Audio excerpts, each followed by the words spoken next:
Today I'm going to talk about how to stick up for yourself.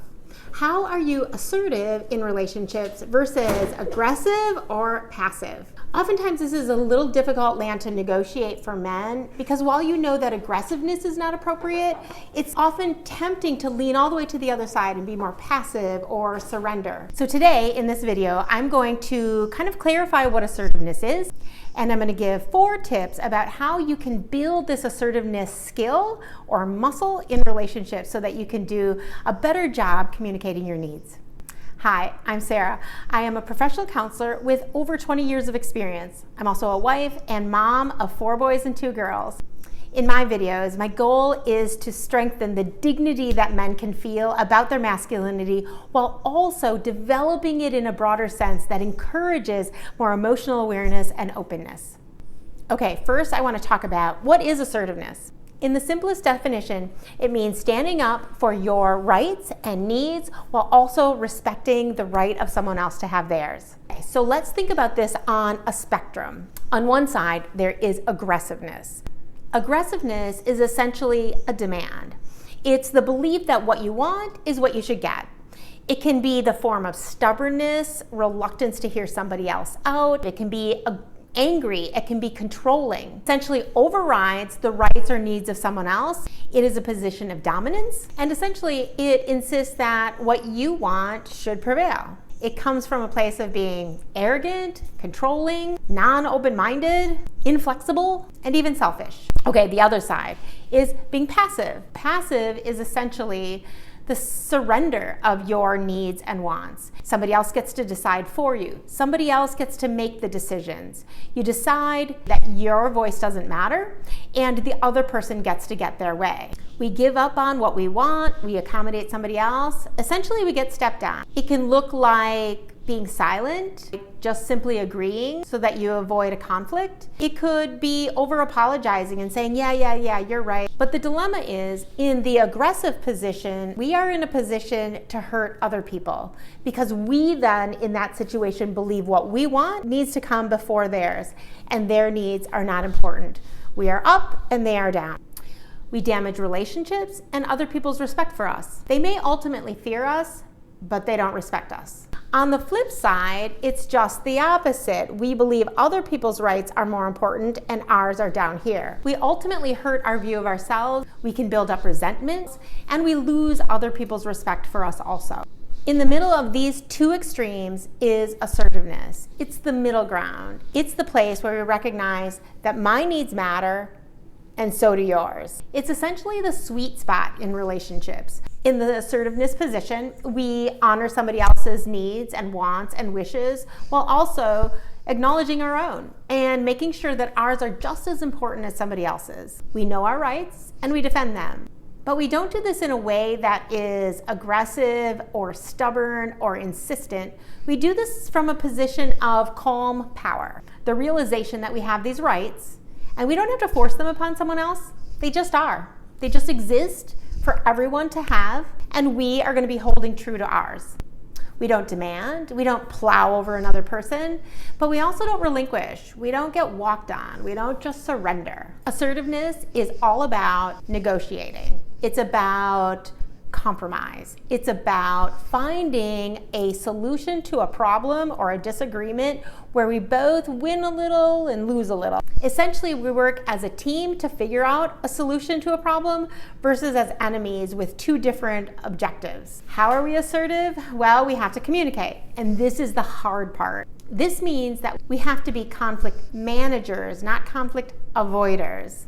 And most of us don't like conflict. We just don't like to be in those kinds of conversations where we disagree with someone. And so oftentimes we really kind of struggle to be in that middle ground. Essentially, assertiveness means emotional maturity. It is honestly a lot harder to be assertive than it is to be aggressive and just plow through other people, or to be passive and just surrender. Now, neither one of those are necessarily healthy or make you happy, but they're easier. Why do I think it's easier? Well, because if we have to communicate our side and stay true to what we think and believe, while also taking into the consideration somebody else's needs and their rights, that means that we have to find a place where we can honor them while also honoring ourselves. That's not easy. And so we are asking of ourselves to come with this maturity, to come with this awareness that we have to negotiate. We have to give a little. We have to take a little. And all the while respecting the other person. Now, while your intention needs to be carefully put forward in a way that does not intentionally hurt someone. We don't put them down, we don't criticize, we don't demand, but we also recognize that we are not responsible for how someone else feels. They may not like that we're assertive. They might not like that we want to have our voice heard too. They might be bothered by the things that we're saying or the things that we want, but that's not our responsibility. That's theirs. As long as we are honoring their voice while honoring ours at the same time, if they don't like what is being said and how we're trying to strategize toward a solution, they can be upset, but that doesn't mean you need to be quiet. So essentially, assertiveness takes a lot of practice. It takes patience. It takes skills. It takes curiosity to understand the other person's perspective. It takes a flexibility to be able to hear it and honor it while also kind of working to be heard yourself. It takes persistence to build up this skill and to not lose your voice, but it also takes emotional generosity to hear what somebody else has to say and to be able to give that value while still valuing yourself. Okay, so if we agree that this is a better position to work from, to be assertive, then we need to think about how do we do that well? And I'm going to share with you 4 tips. So you need to have confidence. You embody the fact that you have an inherent right to have an opinion. You get to have your needs, you get to have your wants, you get to stand firm in those, and you get to project those out.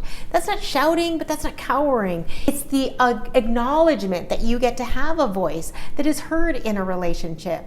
Now, that doesn't mean you always get your way, but you get to be heard, and that's really important. Many people don't like to hear another person's differing opinion, but that's on them. Being able to hear somebody out and considering their position, considering what they have to say that might be different than your own, that takes strength, that takes maturity, that takes courage. And that is the place of strength that we want to come from. I really want to talk to you guys in particular about this challenge of being assertive. Obviously, you are likely not to be the aggressive type that's just trying to get their way and be controlling, because you know that that's wrong. But how do you still feel heard?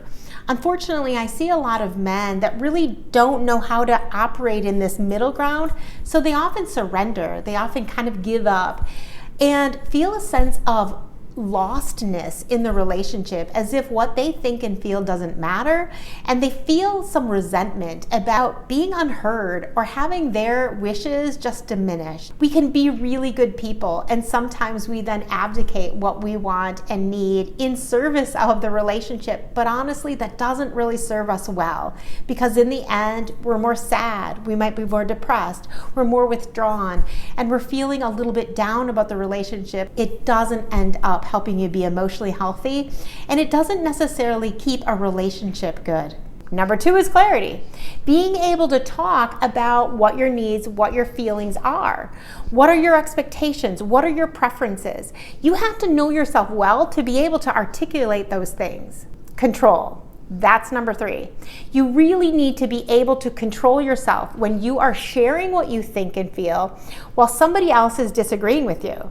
You have to be able to listen, ask questions, dialogue without losing your cool because maybe they disagree, or losing your cool and deciding I'm just done with this and we'll just agree to give you your way.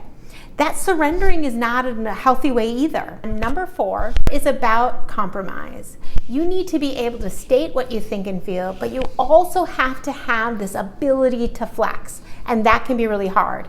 It's very difficult to know, well, what should I give up and what shouldn't I give up? It's really important to have this emotional generosity to be willing to give to another person while also honoring your own needs.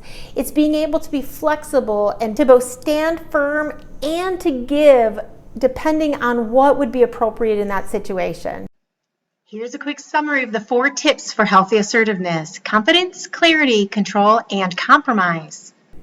So if you found value with this video, please like down below, maybe hit the subscribe button, leave me a comment, tell me what you like, maybe what you didn't like. Thanks for watching my video.